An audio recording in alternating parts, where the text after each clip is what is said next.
Buenos dias, amigo, amiga. I'm here sa sentro ng Puerto Vallarta.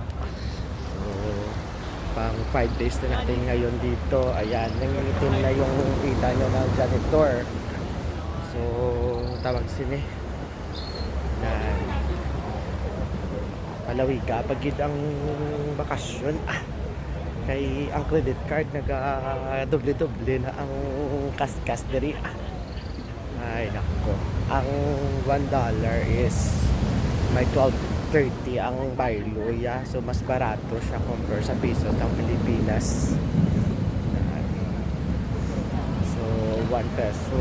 1 Canadian is 12.50. Sa airport, 11.30 lang yata. Barato. So, ari kita desubong sa Malicon area.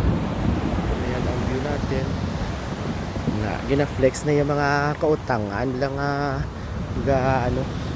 utang pala nga gadoble-doble na tapos pagbalik bira-bira naman ubra tapos pagbalik sudan ka tinampa kag noodles kay wala na gali bilin ang suldo sa next paycheck kay obos na kalagaw diri wala na iyang kabuni utang bayad utang wala ganit kabayad ang utang sa credit card tapos na doble-doble lang na yun ang interest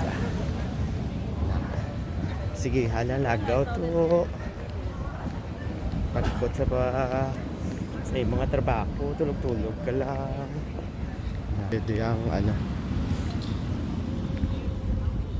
na main attraction gid sa sentro namin lang din mag-walking na kung wala ko brahon libot-libot lang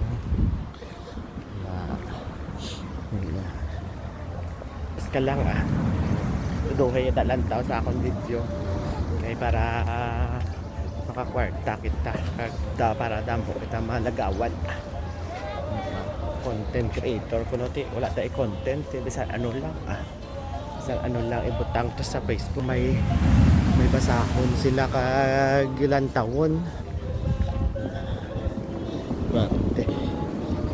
kung dire ka mo sa downtown be careful lang din sa mga nila mga promo naghihagad ko sa isa ka